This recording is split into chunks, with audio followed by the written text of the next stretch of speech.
What's up, guys? I'm going to do a review on my favorite video game ever created, and it's still my favorite today.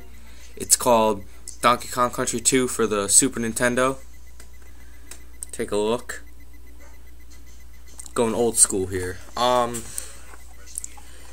doing a review on this game because I feel the need to tell younger generations about how great this game was and how great games used to be and what has happened to them. People are probably saying while they're watching this, what the hell, this game is 12 years old, why is a kid that's 15 doing a review on this? I'm doing a review on it because it's my favorite game, and like I said before, I want to let people know how great games used to be and what makes this game special. First, I'm going to give it a personal rating. My personal rating for this game is a 10 out of 10. Just my personal rating. You guys might think differently, but this is how I think. Now I'm going to explain to you why it's my favorite game and why it stands out from the other two Donkey Kong Countries and why it's better. First, let's think about this. It's 1996. There's not too much video game technology going on. There's no such thing as online play. There's no such thing as DLC. There's no such thing as game add-ons. There's none of that. When you purchased a game back then, you got the whole game. There was no add-ons. There was no downloadable content. There was no online play or any of this bullshit they're trying to scam you with today. None of it. You got the whole game when you bought it.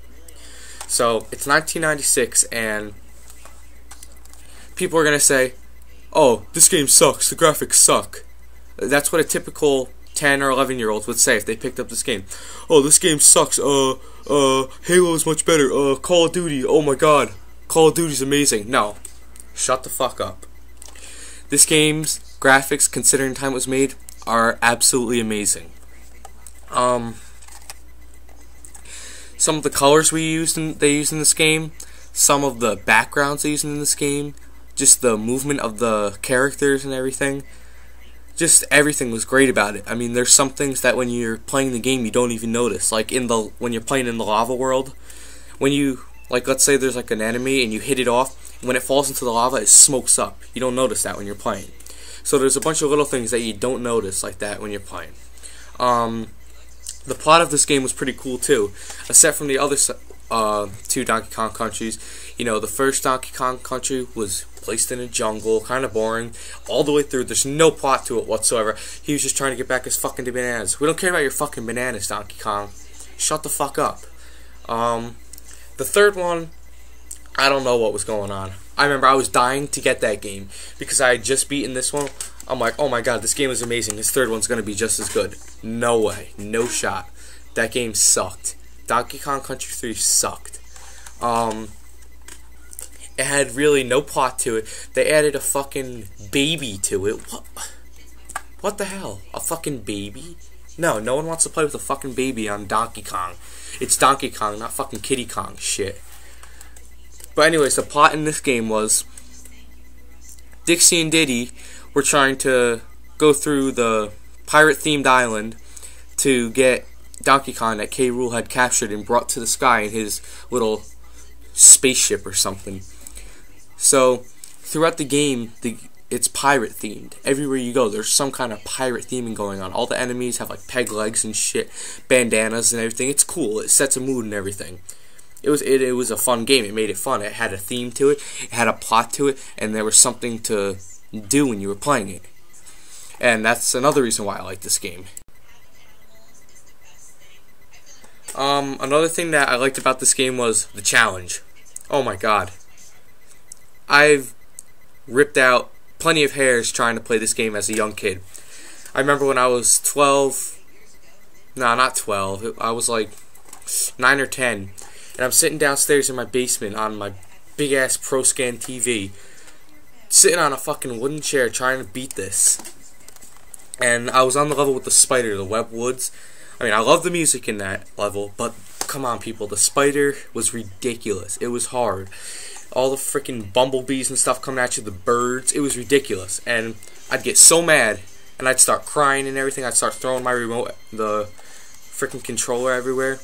It was challenging. There was a couple levels where I never thought I was going to beat the game. The only hard level I got up to was the Web Woods, and then after that, I had a lot of trouble with the last few levels, the Toxic Tower, the Chain Link Chamber, the Castle Crush. Those were hard. Those were insanely hard.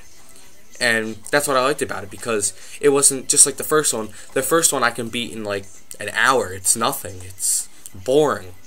This one, it took multiple times to do it. It was just one of a kind. You can't beat this game. Another thing that made it so challenging was the fact that you had to have 2 of those freaking coins to save your game sometimes. I mean, that pissed me off sometimes, because I'd get so far, but I wouldn't be able to get any coins, and I'd have 1 life left. And then I'd do some shitty mistake and die, and then have to do the whole world over again, getting past the level that I had a really hard time beating. So that was another thing that made it challenging, but kind of pissed me off at the same time. The music was amazing. The music, I can't even describe it. It set a mood for every level. Every level had its own kind of theme to it. And the music just created an atmosphere that you felt like you were never going to leave, and that you thought you were in the level with them.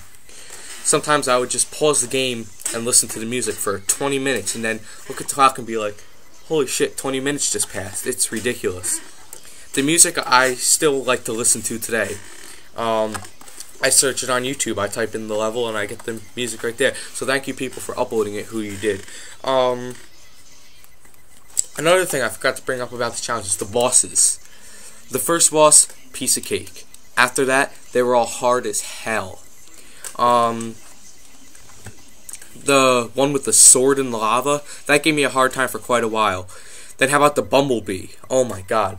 That brings me to another thing. Remember the bumblebee levels, the beehives, the one where you had to go through and stick to the honey and everything? That was hard. And then the one where you had to be the parrot and go down through the bumblebees? That was hard too.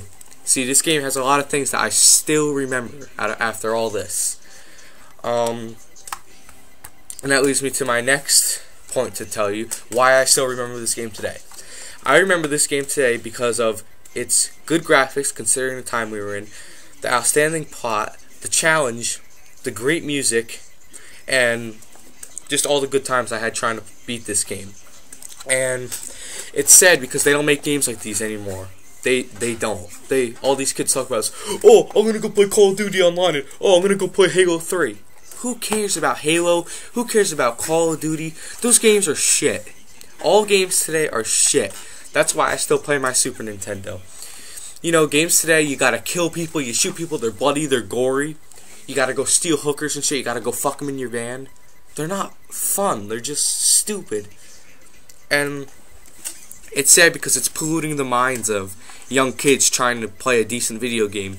But what they should do is they should make a new generation of Super Nintendo, bring back the same games, and have a whole new generation of it for the younger kids coming up now. I think it's a pretty good idea. But anyways, that's just my review on this game. Tell me if you want me to do any other reviews on any Mario games or Donkey Kong games from Super Nintendo. Thanks, guys. One last thing, guys. I want you to leave your opinions, whether you agree with me on this one or you disagree with me. I want you to leave your opinion on the comments, alright? I want to know what you have to say, and you might agree with me, you might not. Everyone's entitled to their own opinion. I want to hear it. So, thanks, guys.